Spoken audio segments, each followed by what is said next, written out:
All right. Thanks, everybody, for coming out to Siege 2018, first session of Siege. So let's give a round of applause for that.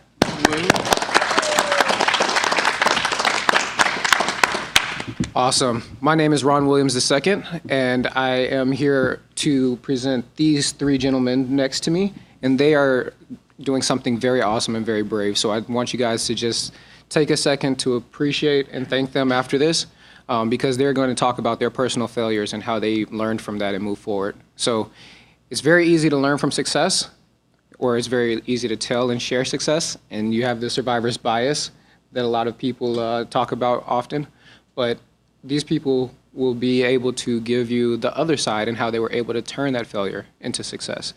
So without further ado, I'm going to let each one of them introduce themselves, and then they will actually talk in the same order from my left on. So, Zane, want to introduce yourself? Hi, I'm Zane Everett. I work for Motion Rally Incorporated right now. They are a company that makes full-body tracking virtual reality. I also own a board game company called Inzane Games. You can check out Raj Mandala in the Expo Hall. I am also a board member for the International Game Developers Association of Atlanta. There we go. Hey guys, I'm Micah Brown. I currently work for AGS, American Gaming Systems. It's a casino manufacturing company. And also in my spare time, I develop games for my own company that I own. It's called Ethos Pathos Logos. So I don't have anything in the expo hall, but hopefully something will come soon. But more on that in my talk. My name is Joe Casava. I am the Joe of Puzzles by Joe. And I am a successful indie that has managed to build a fairly sustainable business for 8 years where I've avoided having to work for somebody else. So, as an indie, as a true indie, and that's who I am. So. All right, so before we get started, thank you guys. I want you guys to just take a second and think about something that you tried really, really hard on, and then you failed. Just give it a second, think about that, let it marinate. Does everybody have that thing in mind? I'm going to make sure that you do, because later you're going to have to tell somebody else. So make sure that you're actually thinking about it. But how did that make you feel? What were the thoughts that you had afterwards? What did you do to correct that failure? What did you do to move forward? And that's the focus of this. So if anybody has known the book by John C. Maxwell, Failing Forward, that's where the name of this talk comes from. And it's about taking a perspective of embracing failure as a natural part of growth, and being able to learn from that, take from that, and use that to propel you forward and, do better the next time and become a better person as a result of that. So without further ado, first one up, Zane. All right, so I guess to preface my story, a little bit of extra background about me. So I went to DeVry University for Bachelor's in Game and Simulation Programming. I then went to UGA for an artificial intelligence degree. That didn't work out. Can you hear him in the back? Just want to make sure, because you could... Kind of? All right, you might I'll want to try be to on the project. mic. That's not my natural state of talking, but I'll try. So went to UGA for a master's in artificial intelligence. That didn't work out, but that's not the purpose of this talk. But I have background in that, and that's relevant. From there, part of the reason why I didn't finish my master's was because I had a job waiting for me right out of college. It was great. It was wonderful. I worked there for 5 years, creating very cool games that were based on education for biology, doing some real good. But unfortunately, the games industry is hard, and money started to dry up for the company. And at that point, they started looking for investors to try and either inject money or buy out the company. And the company went through a buyout process. And in that period of the money starting to dry up, we started to have our time set back. And, well, this does have parallels a little bit to the Telltale thing recently. Our boss was very good about letting us know in advance about working with us to help us find another job if that was what we so chose. And I did. I decided that I wanted to move away from education and move more towards entertainment. And I had a little bit of a safety net to help me do that, but eventually it dried up. and I went into a period where I was applying for jobs left and right and everywhere I could think of. There were many cities, and I'm just going to say the cities because I'm not going to name company names on this. I had applied to places all over the world, from Paris to Frankfurt. As far as Europe goes, essentially, for the job that I was doing previously, they weren't willing to offer me the same amount of pay, even though they were interesting things. One of those companies in Europe was just outright rude about my skill set. Even though I had been working with the same engine for the past 5 years, creating 16 different games. I applied to places in California. They were, not exactly the skill set we were looking for, and that part right there seemed to be a repeating pattern. I even did get good with several interviews with one company in Orlando that's notorious for doing NDAs. Went through that interview process, and me personally, I botched that interview. It was a tough deal, and I have industry experience, and that's typically what we're told here, is that having industry experience and keeping your skill set up is, once you've done it, you've made it, that it's enough to keep you going, and that's false. And it got to a point where I considered, I can't do this. I can't pursue the games industry anymore. Part of the deal while I was there out in Athens at the company was that while I was participating as part of the GGDA out there, elsewhere I had let my networking slip. I had become comfortable in my situation and was not maintaining relationships. The happy side to this is that a job did eventually come up where I'm currently at. The reason I got the interview and got a good recommendation is because the person I was replacing, I went to undergrad with. Now, I my skills and everything, they got me the job, but the interview was because of relationships. And that is something that I highly want to stress, that you should maintain your relationships. The people that you're working with are important.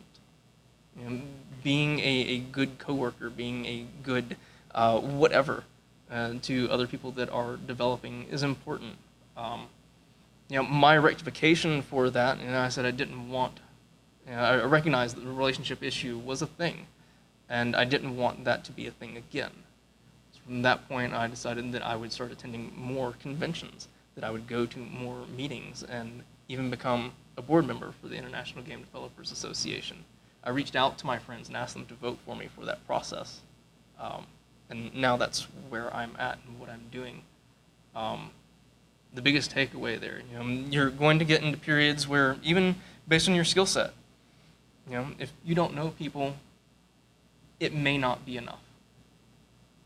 So working on those relationships and being a good whatever to other people is important.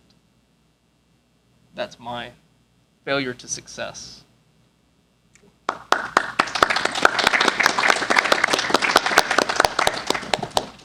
think you touched on two really good points there. One of them being, just be a decent human, right? As in, you laugh, but it's amazing how many times people still burn bridges. Yeah, I'll touch on that one when it gets to me. I'm sure Joe can talk all about that, actually. But yeah, it's amazing how many times people still burn bridges. They leave on not very cordial matters or unprofessionally. And guys, this is a very, very small industry.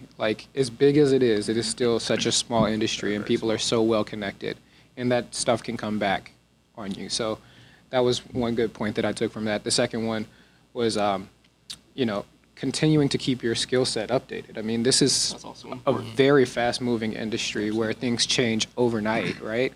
And so if you're not keeping up with the current trends, then you're getting left behind. So for everybody who's a student in here, I want you guys to keep that mindset of, you're going to class and you're learning right now. When you make it into the industry, that's not the end of your growth. That's not the end of your learning. You have to continue to keep that same level of studiousness. You have to continue to pay attention to the trends and see what else is going on in the industry in order to continue to be relevant in the industry, because otherwise it, frankly, will leave you behind. So, yeah, thanks for that, Zane. All right, so you guys have your failure in mind? So I want everybody to stand up for me.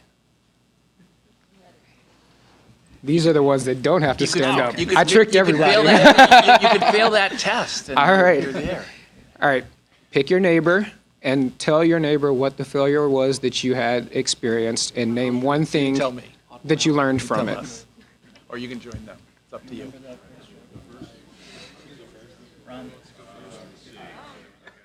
Awesome. Thank you, guys. That was 4 minutes or so. Do you want to do a guest talk here? I might take you up on that, depending on how the questions way go. up the hill. So. Awesome. All right. So thank you guys for being open and sharing with each other. And we will come back to the partners a little bit after this. But without further ado, we're going to move on to Micah, and he's going to talk about, we had failure in the job search process, and now we have failure in the project process. So So, if I didn't say it before, I am a producer, and a lot of what Zane said struck home. When Ron originally asked me if I wanted to do a talk about what my failures were and how I moved forward and found success in those failures, your first thought sometimes is failures. Like that's can be really difficult to discuss. Can be really difficult and hard to talk about, especially when you are in management or leadership roles, particularly. You oftentimes don't want people to think that you have any weaknesses, because oftentimes you have to be the one to show strength in your team. But honestly, my initial thought was, wow, I've had too many of those. And my journey actually starts a little bit back as well, like Zane was saying. So I went to Full Sail University, which is a school located in Orlando, Florida. It's a do they mass make you media sign school. NDAs? They don't necessarily Okay. make you sign NDAs, depending upon where you are. But yeah. So I went to school there and to get my master's in game design, which is a production degree. There I learned a lot. If you know anything about Full Sail, it's an accelerated program, so you go month to month. You take a class a month, and you essentially get to graduate a little sooner than normal colleges. So going to Full Sail and learning everything I could about game production, one of my main focuses coming from my undergrad degree, which is in business, I always wanted to start my own company, my own studio, and develop and create my own products, have it be a means of being able to express myself, my creativity, and those kinds of things. And I have a bit of a business bone in my body as well, too. So one of the main reasons that I went to Full Sail was to also find a way and learn how to actually develop games, right? If you've never developed a game before, no, you've just played games your entire life, it's kind of magic until you actually go somewhere to learn how to do it. So that's why I went to Full Sail originally, and to also find people, members of a team who I would start to hopefully build those relationships with, and create a studio, a culture that would also help for me to realize my dream is help as well as get me to help them realize their dream as well. So after graduating Full Sail and doing everything I can in my short time there, which was about a year, and speaking to everybody who I could and trying to build relationships and trying to network as much as I could so that I could find individuals who believed in the idea of what a startup is. Many of you probably have projects that you're working on, or you're starting up something, or maybe you have started a studio and you know the woes that can come along with that. But just like Zane was saying, I mean, the industry is big and it's very competitive, and there's a lot of money in a lot of different companies. So having a startup can be tough. So after graduating Full Sail and during that time having also started my business and found many, many people to work with, there was a point where I had maybe a team of 20 people, and all the entire time, whenever you're meeting, you know, ideas are going around, and you're getting really, really excited about the things that you can be working on. And everybody's there to develop and do games and do something awesome, and everybody's excited. But sometime after I graduated, and I don't remember exactly the time, but I realized quickly that my team wasn't as big as I originally thought. And there are many reasons for that, right? It's a startup project. Uh, Startups oftentimes aren't paying gigs. My gig wasn't paid. It was purely passion project. Um, and the first failure I experienced was recognizing that sometimes the best way to move forward is to take a step back and to really recognize and grab a hold of the reality of what you have and who and what it takes to actually get to the next step and to build a strong enough foundation at a team level and a cultural level to move forward. Sometime after that, me and my partners, we took a step back, refocused, found individuals who were a part of that team who were just as passionate as we were about the product that we were building, even till today, which is partially where I'm going with this. But we took a step back and we gathered those individuals and we started again. For the past 2 or 3 years, we've been working and developing a project and been working on a product. And as you guys probably know, working on a product that you're passionate about, sometimes you can go over scope, right? You look at a project, you think that you have this great idea. My little initial thought was, oh, this is an idea, we can probably game jam it out, right? Like take a couple days, a couple weekends. But you recognize very quickly, along with the help of other people, sometimes recognizing, hey guys, that's not gonna happen, right? Failure number 2 that I learned in that process was when you're working on passion projects, management of time is one of the hardest things because not only do you have a life outside of game development, other people have lives outside of game development. Some people have kids, some people are married, right? People are trying to move forward.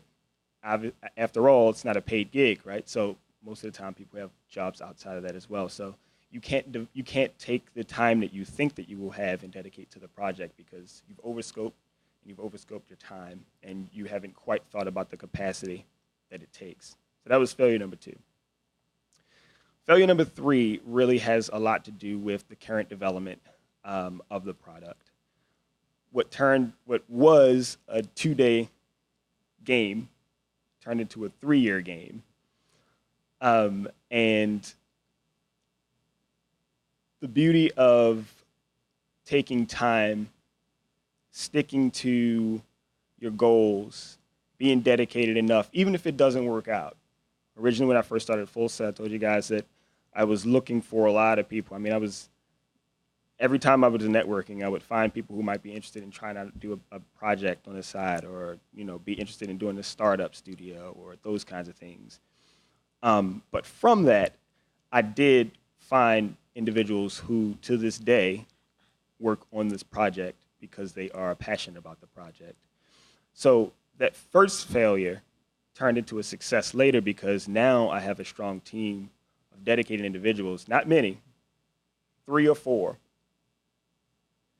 But to this point, the game that we're working on has achieved the success that it has. And believe you me, it's a slow-going process. We're still working on it, right? Being in a realistic perspective, we probably won't get it out for another year, maybe even longer. But I think the big takeaway there is during your development time, regardless of how long it takes you to develop something, or if you're passionate about it and you've put in the work up front to get that thing done, sticking with it is one of the most rewarding things you can do because even if it doesn't turn out to be the way that you want it to be, it'll morph, it'll be organic. Like Ron was saying, there's a ton of things in this industry that change on a weekly basis, on a monthly basis that won't be the same, especially when you talk about a 3-year time span. But since then, the game has grown its idea and become something better than what we thought it originally would be because of that time. So the third failure is in relationship to the development of your product over time and the development of resources over time. Managing your resources becomes very, very important when that is the case, especially when you're working on a passion project where you're not able to pay people.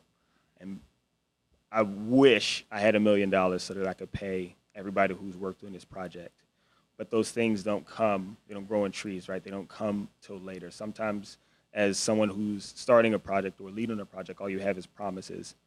But if you stick to it and you do your diligence, I think people will start to believe not just in your product, but believe in what you're trying to do ultimately. And I think that is one of the most rewarding things.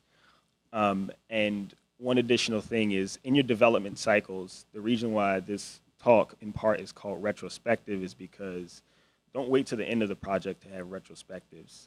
Always talk with yourselves, talk with your team, talk with everybody who is in some way, shape, or form related to the product and what will ultimately come out, and reflect on your development times, whether it be 2 weeks, sprints, whether it be 2 months, whether it be a year. Make sure you take those times to recognize how the game is going, or whatever it might be. It might even be a game, it could be a board game, or it could be just video game sessions if that's what you guys are trying to do. If you're in the esports and you want to become an esports athlete, right? Take time to have those retrospectives because it is very, very important. So the development process can be very, very long, but don't take the time that you spent if you don't hit your deadlines as a failure, because again, if you've done the work up front, you'll be able to find where those successes really lie.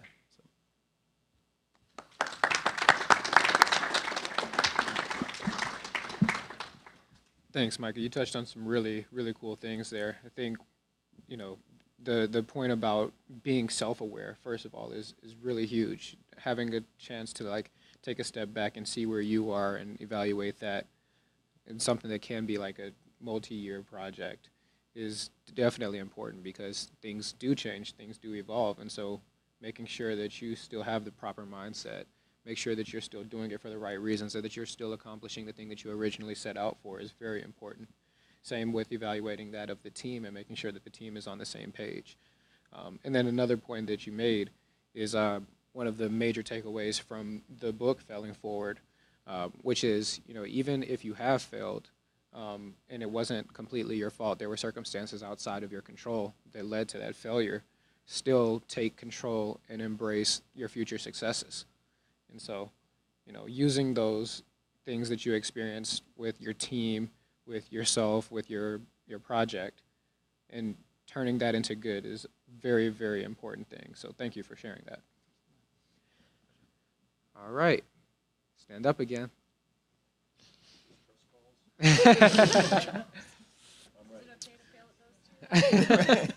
All right. So with the same people that you were talking to before, you already have shared one failure that you had and something that you learned from that, but now I want you to share what one of your goals are, something that you hope to achieve.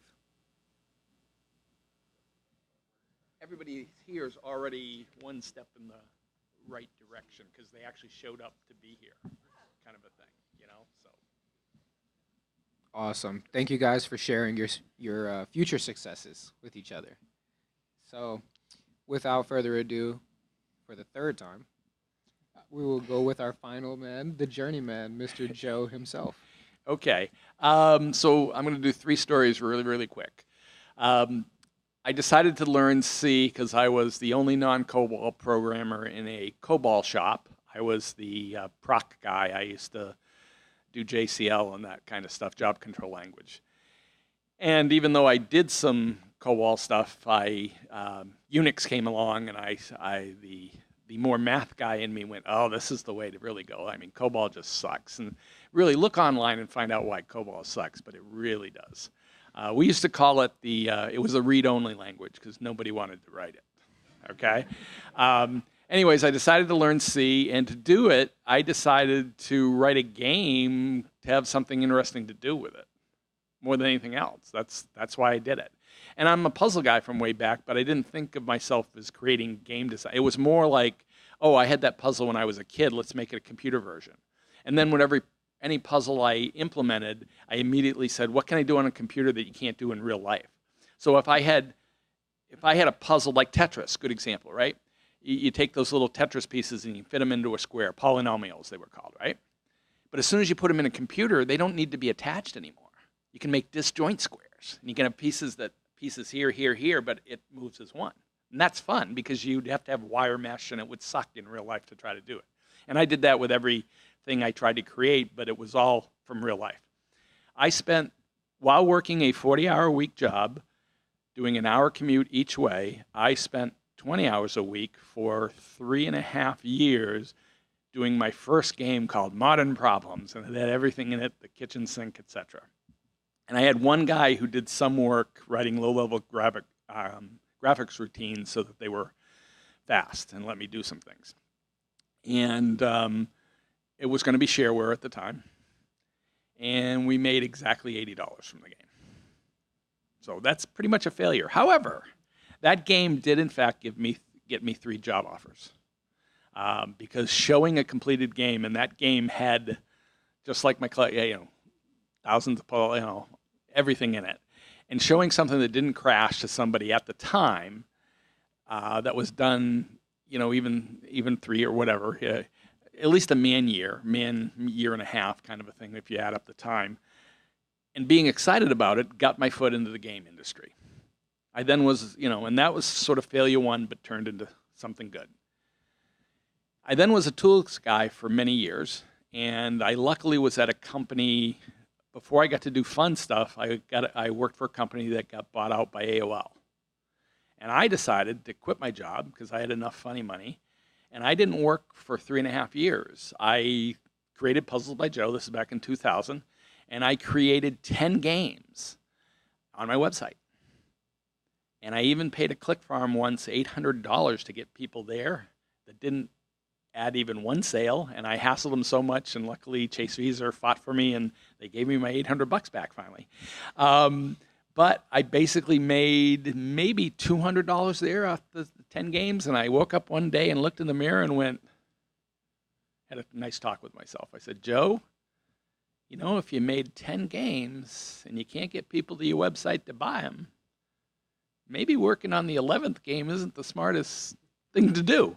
And my burn rate was pretty high, but again, the funny money was okay. But all of a sudden, my son's getting close to college, and I'm going, I can't piss away another couple of years doing this. I better start getting a real job. And I ended up being a consultant for just a little while, but those 10 games, and this is the forward part, a guy I used to work with at the company that AOL bought out, he was now working for a company called iWin, and they were taking one of the games that was a web game, and they were going to make a PC download version of it. And he showed his CEO my 10 games. And at least I had something on my website that showed I'm a puzzle guy. And they asked me to do their Mahjong game. So that was nice. And again, that was after a few months of trying to be a consultant and deciding I'm trying to look for a real job, and all of a sudden that came through. So that was nice. And again, if I hadn't had those 10 games out there, I'm pretty sure that company wouldn't have, taken a chance on me. We'll fast forward 5 years later. We're Death by Committee. We had 2 huge successes. I did Mahjong Quest 1, 2, and 3. I was the redheaded stepchild of the company because the main game was Jewel Quest, which was about twice as successful as Mahjong Quest. And we went from 13 people up to 130, and it was Death by Committee, and every idea I pitched, got a no. But they finally let me do my own game. Hidden Objects had shown up, and I pitched this game called Diamonds, and I was about a third through it with one other guy working on it with me. And some art was even done, and they had 2 other games that they'd spent $250,000 on that bombed. And then they got out of the business of creating new content themselves. They still did the sequels, but they went, those are gone, and Diamonds, you're done. You're not even, I'm not even going to finish the game. So I did the stupidest thing I've ever done. I quit my job, which was actually $108,000 at the time I was making, and I took a man year to make the first Clutter game. And I thought that first Clutter game would make either over 100,000, because that's what I kind of figured it would, even because the market had already shrunk a little bit from the $1 million days and all that Jewel Quest and Mahjong Quest had made. But I knew that if I could get it in front of 100,000 eyeballs, if I had a good enough conversion rate, I might do okay. And I thought either over 100,000 or less than 10, that it would just suck. It proved me wrong, and it made 50,000 in about 15 months. My wife wanted me to make a different game. And really, 50,000 for a man year where I was 108 if I worked for somebody else is, not a smart move by any means. But I reasoned that now that I had the engine, I could do the second game in half the time. And if you take 50,000, and because it wasn't a huge hit, I reasoned I can duplicate this, right? It's not a huge hit. It's just medium hit. It'll be, I'll do it. And sure enough, it went out, and it made exactly the same as the first one, sort of the dent. But then I learned something by accident. I learned what a sequel did, and that it was free advertising for that first game. So it made that 50,000 in the first yearish, but it bumped 25,000 to that first game that was dead in the water at 50,000. So that first game now, 7 years later, has now made over 200,000. And if I'd never done the Clutter 2, that first game would have been 60,000 tops, which was not good for the man year. But now that first game has actually made 200,000 for me. So I tell people, which I sort of already hinted at, stupidest thing I ever did was quit the job, make Clutter 1. Smartest thing I ever did, Clutter 2. So that's my fail-forward stories. So.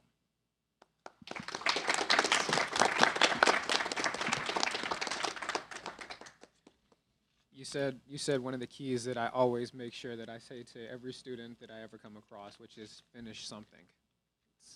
Finish something, and that puts you leaps and bounds ahead of most people right there. You happen to finish 10, 11 before the first one actually came through for you, right? Right, but again, I got lucky. So I used to tell people, make that game. I used to use the first Modern Problems game to say, make your game. A couple years ago, you heard me. Make your game, finish. That'll get your door into somebody. Now it's more like make 3 or 4 games because, number one, the tools are better. And actually, what I tell people now, I say, and I did a talk this summer at Columbus titled, If I Could Turn Back Time. And even though I didn't quite say this as succinctly as I wanted to in the talk, the point of the talk was really the best advice if you're just starting out is find somebody that will pay you to perfect your craft. And do what I did sort of, which is work on the side. Now, I will tell you the downside of that is my first marriage failed because when you spend, I don't know if, I think it pretty much would have anyways, but in fact, that was probably why I was happy. I was probably happy for, what? No. The first marriage, I'm talking about way back when Modern Problems, right, before Modern Problems, is really for 3.5 years, I'm working just, if you figure out and do the math of 20 hours a week, I'm working all the time, especially with the commute. So I'm just working and sleeping. But it probably kept me sane, but it did add to to be clear, we were 2 people that really oil and water, shouldn't have been together, but that's a different story. But we ignored each other sort of for 4 years. So we were social, but there was not, I did my thing and she did her thing and so forth. And that's no way after 5 or 6 years you go, why are we doing, and it might have led to that is all I'm saying. So I wanted to share that too. So, but because I just gave you the advice to go do that, but don't ignore, don't, like you mentioned, don't ignore your family and your other to do that. It's okay to have your passion. It's even okay to work 20 hours a week, even in addition to your 40, right? Shouldn't be afraid of work, but you still have to take care of business of your personal life. So. Yeah, I mean, is this still on? Yep. Mine's on. That's an awesome point. I mean, I think one of the common themes that happened throughout all three of these talks was self-awareness and taking a step back to just reflect. And, Micah said it right off the bat. Like, you should take time to do retrospectives. Like, if nothing else that you take from this, I hope that, one of the things that you guys think from everything that these guys have said is that it really does matter for you to take that time to take a step back, look at things from, a third-party perspective almost, look at it from somebody else's point of view and evaluate where you are in life and evaluate what you want out of things. Because, you get too close to the problem, you get too close to the project, and you start to have blinders on and tunnel vision. So Right. make sure you're taking a moment to take that step back and really learn from your experiences, learn from your past, learn from your failures, and use that to propel you into the future. Yeah. And it's a cliche, but it's true. It is if anything, game dev is definitely this. It's a marathon, not a sprint. And really, it might be years before something you did pays off. I mean, there's the 10,000 hours, they talk about. But I kick myself that I could I have quit right after Mahjong Quest 1 when the market was still huge and done clutter and talked my company into it?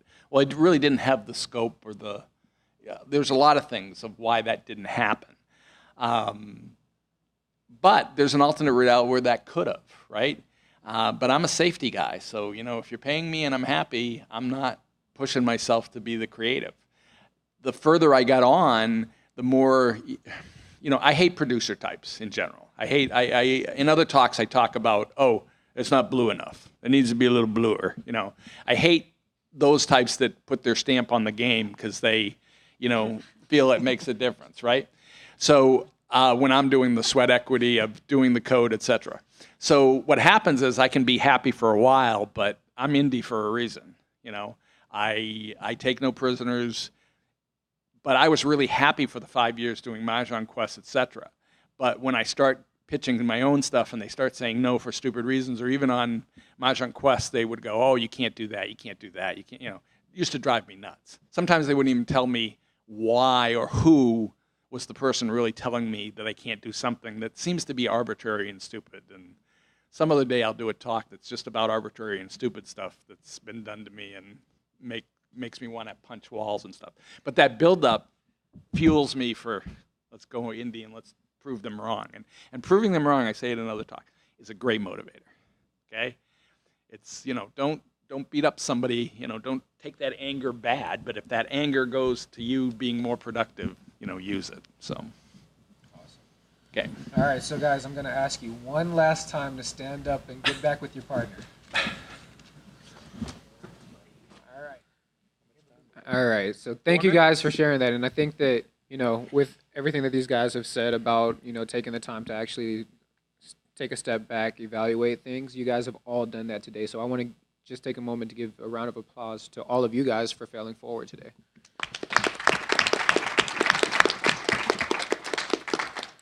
Awesome. Two things before I open up for any questions that anybody has. The first one is, again, if you guys have not read the book, go ahead and check out the book, Failing Forward. It's a really good read. And also, I want to give a shout out to Grant Schockweiler, who is a person who did a talk, multiple talks at GDC called called the Failure Workshops. So if you guys have an opportunity, check those out on the GDC Vault, or if you're at GDC, go and check the talks out, because a lot of this format and stuff like that was inspired by his talks there, and they're really great, and he's got some really awesome people talking on those as well. So check them out. Questions? Yeah. So, you had mentioned that we should talk about where we want to, be kind of in the future based on our failures and learning, how to get World domination of clutter. Yes, for sure. All right, so we're done with that. What would be your, what is the thing that you're kind of looking forward to in the future? What's kind of one of your goals? For the, yeah. Okay. So the question is, we talked about individually what our successes would be and how the failure prepared us for those successes. But what were the panelists' idea of their failure that they encountered, and how did that give them a leg up for success in the future? So, Zane, you want to start? No, I thought he was asking what we want. What do we want? What do you want in the future? What is our next goal in a sense? Yeah. Okay. Yeah. He asked all of us. I don't know why we're starting. I didn't talk about my failures. He wants to do another. He wants to do another panel. I failed to talk about my failures. I So- want to do that one day. forward. So I spoke about my failures in networking in the past and getting lazy in my approach to dealing with the industry as a whole, and want to continue on my trajectory of getting to know more people, finding out what they're doing, and seeing how I can help promote them as much as promoting myself. Is there like a project goal or something that might be also associated with it, or any kind of other passion that you have? And then that's it on that side. And that was my big failure that I spoke of. I got lazy in my networking, and I have corrected that. I hope continue to correct it. Yeah, I think for me, I think if I could put maybe into a couple words, kind of partially what I was getting at is time spent isn't necessarily time wasted. I know a lot of times people look back on things and they have regrets. I think if you spend the time that you have and you spend it on something that you really care about, future you will be proud of past you, right? You'll be like, I did something and I contributed in a good way. So I think along those same lines, I would love to take that and try to do what Joe's done, and maybe see some success in the project that I'm currently working on, speed up the time, right? Try to actually find where we can get success and shorten our time frames, right? Because I think partially of working on any project, regardless of what it is, even if it's art, if you're just creating some art, actually finishing the product and getting it out there is the goal, right? So I think you can never ignore, deadlines, those kinds of things. So just taking, what you've learned from the time spent, trying to use that effectively so that you don't spend as much time before and actually finishing and getting to the end of your project. Awesome. I think we might have time for one more question. Anybody got a question? We're left here. Go ahead.